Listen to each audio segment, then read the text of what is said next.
Hey everybody, welcome to The Well. This is the show where we do what you do, and we're going to take you on that journey to see how we've developed our financial advisory practice as digital marketers turned financial advisors. So welcome to episode number 2, the October story. October story, this is a good one. It's our October very first seminar. 2022. What are your overall feelings about the October 2022 seminar? I was super nervous. I don't get nervous talking in front of people. I don't get nervous playing on stage at church or anything like that. But I was nervous that day. I had butterflies in my stomach. I didn't know what we were doing. What do you do at church? Can you give me like a little air motion? Nope, I can't. For the people, give them a little boom, boom. There we go. That's it. I slap that bass. I slapped the bass. Nice. I was nervous too, for what it's worth. And honestly, like if I'm keeping it real, I would say every time it used to be flight or fight. Like it used to be kind of like get in front of an audience, and I almost say, Andrew, I'm gonna go this way. There's been a couple of times in the RA world where we've been at an event getting ready to speak, and Richie's like, "Nope, not doing it." I'm like, "Yes, you are." There's been a couple, and I remember when I first met you, I said, "There's no way you'll ever get me on a stage." Yep, I do remember that. But now it's like a couple hundred, 200-300 advisors. Yeah, I get nervous, but it's a good nervous. Yeah, I would agree. So, anyways, we were nervous. First Leading seminar, up to it, I was excited. It was like an excited apprehension, nervous. I didn't know what to expect. We were just kind of flying blind. We had some guidance from some people that were some good ideas and things, but we had kind of taken all the things that we've seen around the industry and condensed it down into what we thought would work well for us. Right. And I mean, the marketing worked great. Yeah. So if you're just tuning in, this is episode number 2. Up to this point, we have done thousands of seminar campaigns for other advisors, marketing them, mentoring, coaching, helping. We've never done them ourselves personally. So we got our licenses. We started our marketing, and our very first seminar campaign that Andrew and I are going to personally run October 20th, I think, right? Yep. 2022. So that's what this episode is all about. What did we do for that first seminar? What did we learn from that first seminar? And then episode number 3, we're just going to go through each seminar, lessons learned, production, written, results, all that kind of stuff. Yeah. And just run through it. Yeah. So one of the things that we did right out of the gate is we decided we wanted to do 2 seminars. We didn't want to just try it once, and because we've been big pushers of a consistency mentality. Like whatever if you have a proven model, if you do it consistently, it will consistently work for you. You just have to be consistent about it. Right. I said consistent a lot there. It's okay. But it's key word. It's a key word, right? If you hear something more than one time, pay attention to it. That's right. So we said right out of the gate, we're not going to just do one and try it. We're gonna go into this thing, and you'll see that as we progress through this show. Like we've been extremely consistent. Right out of the gate, we're going to do 2. I can't remember why. Oh, I remember why. We had an event that we were traveling to the following week, and there was something going on earlier in the week, so we could only, or later in the week, so we could only do 2 if we did them on the same day. Right. And that, what I've told everybody I've talked about, that wasn't by design necessarily. It was like, well, that could be cool if we did a lunch and a dinner in the same day. Let's try that. And it actually worked out super well, because the venue that we were working with, as we do dinner seminars, and the venue that we were working with. We've tried some other ones, which we'll talk about. Yeah. But dinner seminars primarily, and lunches and dinners. Lunches and dinners, right? Yeah, we do meals. Yeah.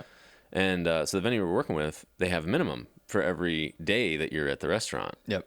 But fortunately, this venue it's our favorite one still. We got that right for sure. But they kind of helped us out, and they said, well, if you're here for the whole day, we only have to charge you 1 minimum. Yep. So tip number 1 from this episode: if you're doing meals, which we are, and you're working with a restaurant and you're open to it, do a lunch and a dinner the same day and see if the restaurant will give you a better deal on the minimum, because if you don't have to pay 2 minimums, you can save a lot of money on the meal. Not only that, but it's one setup. Yeah. Because it's kind of a pain in the butt. A lot of restaurants don't have the screen, and most of the time when you go into the room, it is not anywhere near set up the way it needs to be. Right. So we get there an hour early, you set up one time, and then you leave that there for the dinner later on. Yeah. So it just makes that day, it's a long day. We're definitely... Yeah, it is a long day. It's a long day. We've done it both ways. We've done it where we do like a Tuesday and a Thursday. We've done the lunch and the dinner. We've done just the dinner. We've done just the lunch. Yeah. And And I think my favorite is that I like get it out of the way, get it done. Get it done. Then the calendar's stacked for the next 2 weeks. Yep. Yeah. Get it done, knock it out, save some money. Yeah.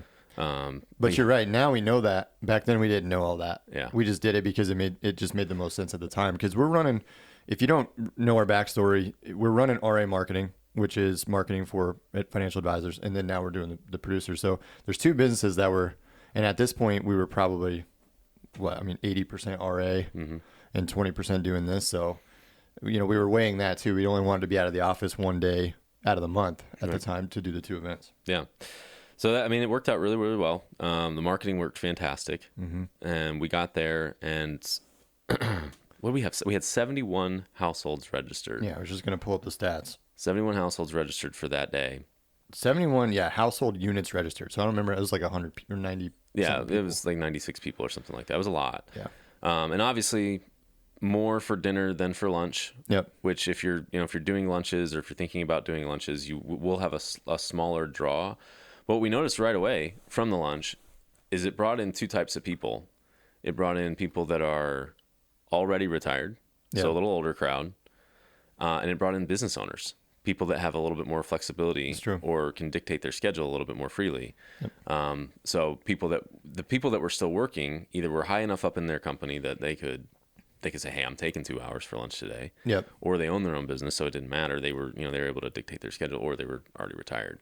I think from a quality standpoint that day, both lunch and dinner turned out some amazing opportunities. It was super amazing. Here's some pictures.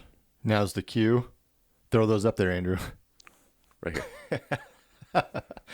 So there's lunch. Yeah. And then there's dinner. Yep. So you can see, there was a lot of quality there. It was a totally different style. Like lunch was, like you said, far fewer people, I would say, but they didn't, the other thing is they didn't really have any, like you said, time constraints. So I remember a couple of them tried to stay pretty late. Yeah. And we were like, okay, we want to get out of there because we had to, get back and then get it through emails or wherever else, come back for dinner. But so yeah, we have seen that consistently with lunches opposed to dinners. It's typically more retired folks, but the quality's pretty good. Yeah. Yeah. So a little bit older, but good quality. Yeah. And this is something we'll talk about in future episodes as well. But one of the things that Richy does at the beginning of every presentation, regardless of the room size, and I think it's a genius idea. I don't know how he came up with it, but the first thing he says is, hey, I'm Richy. I'm, presenting first here today, whatever. But he always addresses the size of the room, whether there's 40 people in the room or 8. He says, this is perfect. This is exactly what we want. We love it when, if it's a small room like a lunch typically is, we love it when we have a small, intimate crowd like this that we can really get to know each other and spend a little bit more time talking and understanding your concerns and your goals and things like that. And then when it's a big room, you say the same thing, but just highlight the thing that is different about a big room. So that's I think that's another tip. Like, don't ever get down on the size of the room, because always, even the smallest ones we've had that have had 8 people in them, there's always good opportunity in there. Absolutely. We have had, and we'll go over it in this series, we've had some busts. Some rooms, but I would say 100%, every single room that we've ever been in front of has money in it.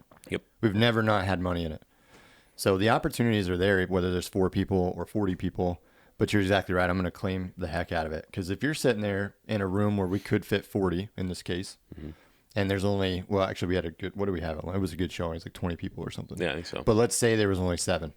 If I'm one of those 7, I'm looking at this room, I'm thinking like, okay, are these guys not popular? Does nobody else believe in this? Why am I here? I might have some of those feelings. So you'll find too with us, we're very we handle objections right from the start. Right. And you guys need to do that. Absolutely. Whatever's on your mind. Like for Andrew, tattoos, right? Show everybody he's loaded up on that right sleeve and probably soon the left. Yeah. He's going to do the neck tattoo up into the cheek. I think he said. That. Maybe a throat. No regrets tattoo. That's right. No regrets. Right across. Yeah, exactly. And I've got a small tattoo, and I would say we're not young, but I would say in comparison we're young. Typically they're certainly like we are the age of most of our clients' children. Like exactly. Whenever we look at their fact finders afterwards, like, oh, their kid's in his late 30s, yep. Or their daughter's, early 40s, or yep. Late 20s, So we're these are our parents' age, right? These people, right? So we say that right up front. So I know, okay, so if there's 7 people in the room, that might be an objection. So that's why I handle it. We love it when there are 6 to 8 people in this room, because that's really where we can connect with you and help you. We love it when there's 38 to 42 people. We say, hey, we're young. Yeah, I've got a beard and he's got tattoos. I think you say a biker joke. I do say a biker joke. Do it. You want me to do it? Yeah, you got to do it. So I say, a lot of you probably walked in here and saw my tattoos and you saw Richie's beard, and you figure like between his beard and my tattoos, we've got a couple of Harleys out back starting a motorcycle gang, but that's not the case at all. And they always giggle. They always chuckle a little bit. And we've had some feedback, not on the beard specifically. We've had one lady came in and she said, yeah, I did see your tattoos and I was immediately turned off. But when you addressed it, it put my mind at ease. You notice now we're getting ahead of it. In our last seminar, there were some pretty big winding stairs to get up to the room. We'll cover that in a later episode. But the point is, there was probably like 8 or 9 pretty ticked people that they had to go up these stairs to get up to the room. Yeah. And so when I started that presentation, that's the first thing I said is, hey, I was going to say a joke about the stairs, but honestly, I would feel a little guilty if I did. And then but you could see like they went from angry to like, okay, because I addressed it. Yep. So anything that you think is on your audience's mind, address it right from the start. That's definitely something we learned early on. Yeah. Well, let's get into some more of the stats real quick, because I don't want to steal from future episodes too much. But so we had 71 households registered.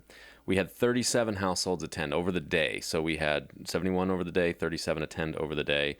So that's a 52% attendance rate. At RA, we typically tell people 45 to 55% is what you should expect. So we kind of went into it with that understanding that, hey, we're going to have probably about 50%, and we did. Yep. And we'll get into best practices on that. But the reality is we didn't do anything different. We followed the normal process that we recommend to advisors, which is let the system do what the system does, which is send out several confirmation emails and a couple of confirmation texts and just make a cordial confirmation call. Yep. And Hannah does a great job at that. Yeah. That's something we got right out of the gate is, hey, follow the process that we've prescribed for the last 10 years on this confirmation thing, and it'll work. I go back to the consistency thing. If you do things that are a proven consistent model consistently, they will work consistently. So we literally do the model. I would say we do it better than most people. probably, yeah. But at the same time, the blueprint is the exact same for me that it is for you guys. It's the exact same. Just do it better than your neighbor would do it, and you'll be fine. That's all we do. Yeah. So from that, the really exciting number, out of 37 households, we got 19 households that requested an appointment with us. I remember they were rushing the table up there for a minute. Yeah, it was nuts. I mean, we've never done this before. We've been to a few seminars, we've seen it done before, but this is our first crack at it. And we had a great attendance rate, and we had 19 people request a spot on our calendar. Which was 51.35%. That's really good. Super good. And at dinner, so lunch was a lighter crowd. Dinner, I think, had close to 40 people in it. Yeah. So we had quite a few from that dinner come through. But we had, Paul was there that time, right? Oh, yeah. So 5 people. Yeah. Five Hannah, on our Crystal, team. and Paul. Yep. Yeah, 5 on our team were there working the room. So that definitely helped, because if it was just me and you at that time, I think with 40 people, we'll talk about that in a minute. But but 19 appointments, dude. Our very first seminar. Yeah, I was pumped. We were super pumped because it was just like, I was pumped. I remember in between seminars, I was freaking out because the lunch, I think we got 9 or 10. We got like half of the appointments came from lunch. Yeah. And I was wigging out because I was like, what do we do now? Like, Andrew's hilarious. Let me just tattle on you for a second. Because you're so funny. This one makes me laugh. When you came rushing in when the whole team was in there in May. Oh, man. Like, Andrew's only like 3 minutes late. The average person wouldn't even think sideways about it. Andrew freaks out. Like, comes in there like, oh my gosh, we're late. It's just moving tables and throwing stuff everywhere. Oh my God. And then the other thing is, like, right before everybody shows up, there's always this like thing in your eye of like, is anybody going to show up? It's hilarious. Yeah. But that's super relatable too. Cause before I would have said, no, you had 10 people in your room. Okay. But they didn't all show up at one time. And there is a moment for everybody that does a seminar where you're like, okay, it's a new venue, or it's a new time. I've never done it. Like, are people going to show up? Is anybody coming? It's anybody coming. And then they always do. And they always come in. Yep. But there's always that freak out moment. Which and that funny. For this one was 100% in between the events, because I was starting to like project forward, like, okay, we've got 10 appointments already, or 9. I don't remember exactly what it was, but we had 9 appointments. Like, how are we going to schedule all these people? Like, where are we going to meet with them? Like, 'cause we didn't even have an office at this point. We had a conference room that we could lease, or that we could, schedule time on. That was it.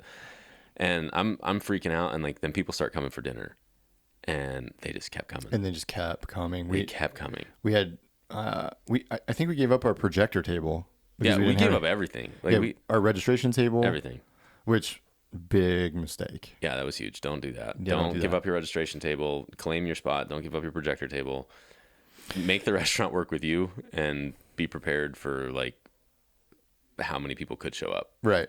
Yeah, and that's one thing that we do is we over communicate with our staff. We've learned that the hard way. Yep. Like they need to know exactly to the T. And obviously the first like 3 or 4 that you guys do, you might not have it like to the T, but my recommendation is have somebody there time stamping everything, those first 3, 4, so you can get an average of when you stop things, so that you can communicate that with your staff, because they need to know. And the way that we do it is, everybody comes in, we check them in, we sit them down, staff gets their orders, and then we do the presentation first. They're going to sit through our 35, 40-minute presentation first, and then we serve salad and the meal after that. Yeah. But we have to time that really perfectly with the staff. And on this night, we didn't. Was it lunch or dinner? It was really long. It was dinner.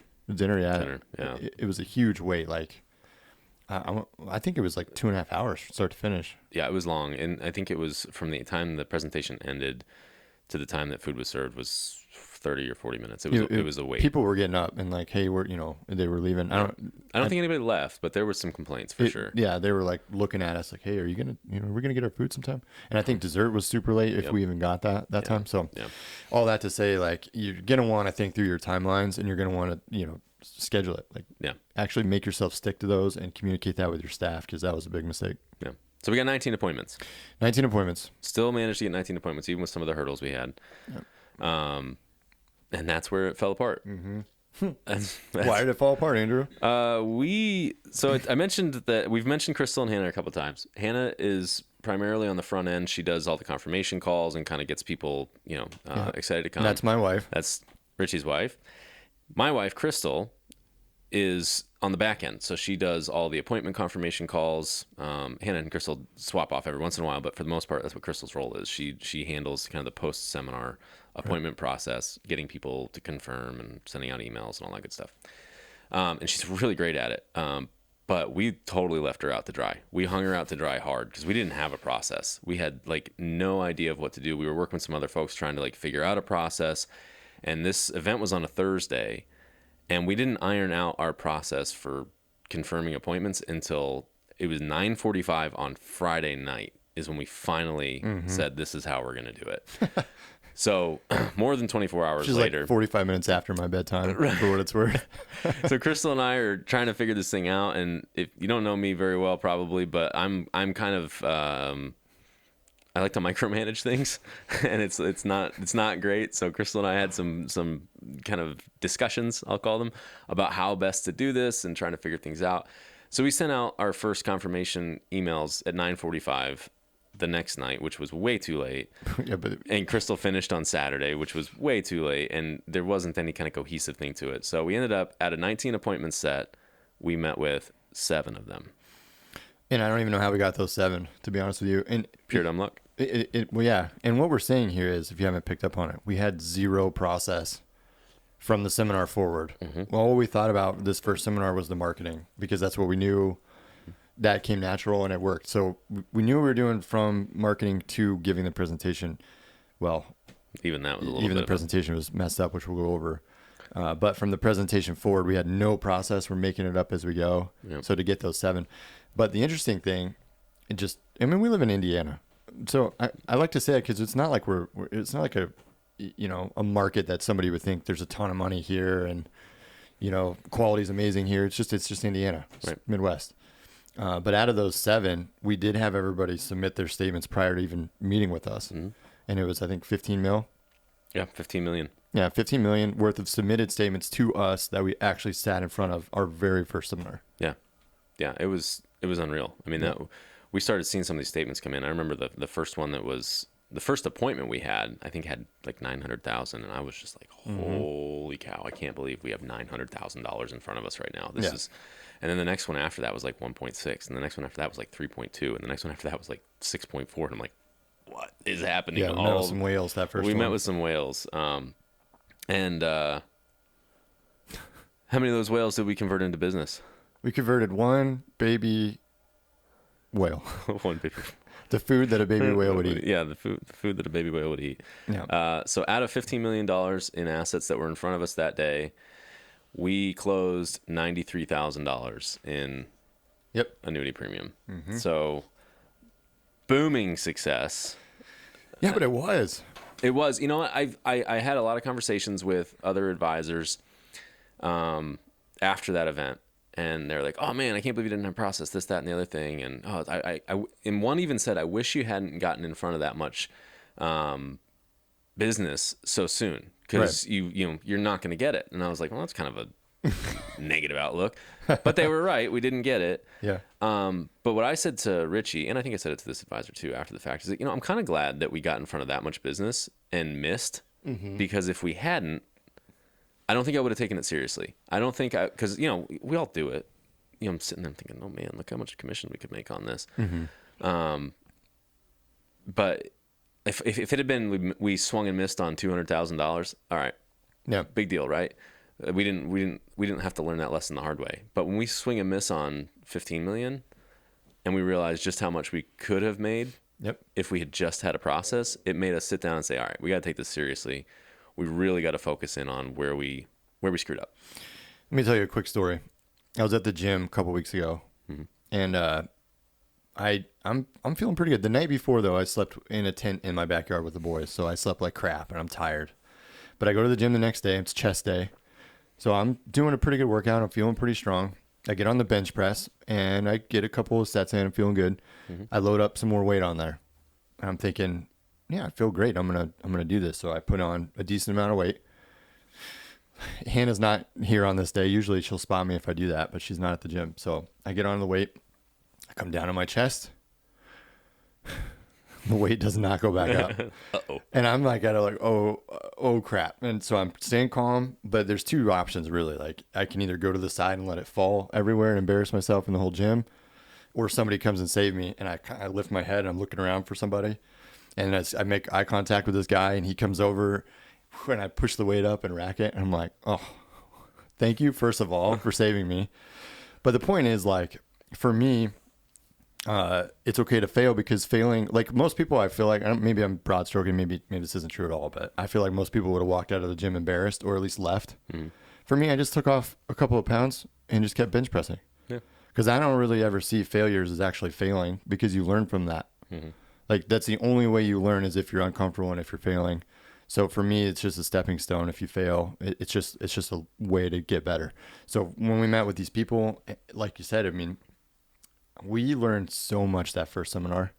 It also kind of gave us like a sparkle of like, okay, there's potential here. This, we can build a business around this. Because at first we were just doing it again, just to do it, just to be guinea pigs for RA and get better at RA systems, which is a result of this. But now we're looking at it and saying, okay, there's potential here to actually have another business.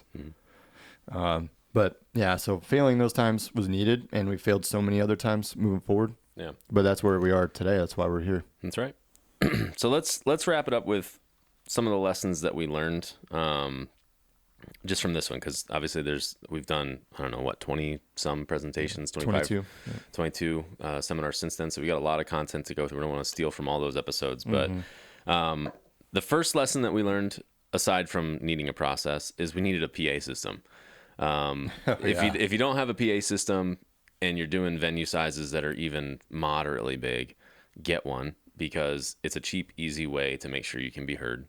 I think we spent $600 on a wireless PA system that came with a handheld, and we already had a set of wireless mics that we can plug into it, which we need to replace, by the way. But at any rate, started crapping out on us the last one. It did. So at any rate, get yourself a PA system, because we were screaming. Yeah, we were screaming, and it came across really unprofessional. Yeah, 40 people in that dinner room, which is way too many. That's lesson number 2, I think. But 40 people in there, we're yelling, and it's kind of a lofted room where it's not like walled in. Right. Like the rest of the restaurants below it. So we had all that ambient noise, and we couldn't compete with it. So that's point number 2, right? 40 people. Yep, 40 people. That was, if you can keep your crowd size between 25 and 30, I think that's the ideal number. At least for us. I mean, some people can work a room that's bigger than that. Some people prefer a room that's smaller than that. But 25 to 30 has been really the sweet spot in terms of getting the most appointments out of it. Anytime we've had a room that had more than 35, Yeah. our appointment percentages have gone down significantly. Like we Because go it from takes- like a 45% down to like a Right. 27%. It's dramatic. It takes one person at that table to say, "Oh, I just came from this seminar working with this guys," and okay, you just soured 4 or 5 people in that group. Yep. So too big, it's almost too much freedom in your audience. Yeah, there's a lot more anonymity Yeah. in the audience when there's that many people there, Yeah. and they don't feel as beholden to the presenter to schedule an appointment. So that if you can keep your rooms to 25 to 30 is kind of our sweet spot. Everybody's got a different Even tolerance less, there. to be but honest. Like our lunches, 15 to 20. yeah, those are nice. Those are nice rooms. And we get like a 50 to 60% appointment rate out of those rooms Yeah. compared to a 30-35% out of the large rooms. So we're getting the same number of appointments, Yeah. and we're feeding less people. We're having a little less stress. So that 15 to 25 is Yeah. that's perfect. So then the presentation, we learned some hard lessons in this first one. We didn't talk about RA at all. That's true. Because I don't know if we intentionally didn't. We were thinking this is a different business, but that's a mistake. Yeah. Because if you Google Richy and Andrew, you're going to find RA marketing. Right. You're going to find it first. It's been around longer. I mean, we have thousands of customers over there. Like, you're going to find that first. Yeah. That was actually one of the clients that we didn't get. That was a good size. I think he was the 1.2-ish one. Specifically brought that up to us in our third appointment. Yep. I looked you guys up online and I found this marketing agency. I don't really, is this just something you're doing for fun? Like, what is this all about? I don't understand. So there was a huge disconnect. Yeah, it made it look like a bait and switch. It almost Yeah. made it look like we were cloaking the marketing just to sell them something. And Yep. it foiled the relationship from the start. Yep. Yeah. So now at the beginning of the presentation, Richy tells a story about like, hey, why are we doing what we're doing? And he explains all the credibility that we have with working with hundreds of agents running thousands of these events, and ties it all back to RA marketing. I go back even further. You at State Farm, me in the Air Force, how we met, and I spend 5 minutes on it. Yeah. And roll through it, but it definitely has 100% helped. Yeah. And we learned that in that first seminar. Yeah. The other thing that we learned there as it relates to the presentation is we didn't have any kind of we didn't manage expectations well for the appointment process. We didn't have an appointment process. That was the problem. That's the next one. But because we didn't have an appointment process, we didn't manage the expectations well in the seminar. And that's something that we also do now. At the end of the presentation, after I get done speaking, Richy comes back up and manages those expectations. Like, this is what's going to happen next. This is what the email is going to look like that you're going to get from Crystal. This is when she's going to call. This. That way, when they get that email, they're not confused. When they get that phone call, that text message, they're not confused. They know what to expect after the fact. Yep. And so that was a major lesson learned, that because we had a bunch of people that just never answered the call or never saw the email or didn't know what to expect, and they were confused after the fact. Yep. Well, I think the only way to end this episode is to wrap it up with Brenda. Oh yeah, Brenda. Hashtag Brenda. Oh man, Brenda was okay. So this is a bonus lesson. If you're not comfortable handling drunk people at your seminar, don't let the servers serve alcohol in your room. Don't serve it yourself. Don't let the servers do it. So our policy now, just the bonus tip, our policy now is if somebody wants alcohol, if they want wine, they want beer, whatever, they have to leave the room, go to the bar themselves and get it, and then they can bring it back. We won't stop them from coming back, but we do not want our servers bringing it to them. Even if they're going to pay for it themselves, we're not paying for it and we're not serving it in the room. That's just our policy. And that's the servers know that's the first thing we tell them. Yep. And the reason for that is Brenda. So we call them Brendas from now on. I mean, at every seminar, we don't want any Brendas. We don't want any Brendas. Basically what happened, and I think she showed up late. She did show up sat late. at our... She sat at the registration table. Right, which earlier I said, don't give that away. This is why. Because this is where... So we eat with them. Like, we give the presentation, we get a meal too, we eat. Sometimes we'll sit among and talk and that kind of stuff. But at this time, it was so full, we had her on table. Brenda sat with us. Mm-hmm. Okay, well, she had a beer with her right from the start. Yeah. Walked up the stairs with it. And then, hey, staff, she's waving them down. I want another beer. So she had like 3 or 4 or 5 beers. Mm-hmm. Staff, is feeding her, and then she's complaining about the food. Mm-hmm. Remember, she wanted to send her, what was that? When we had a steak. It was a steak, yeah, I think so. It was a filet mignon. Yeah. I couldn't think of it.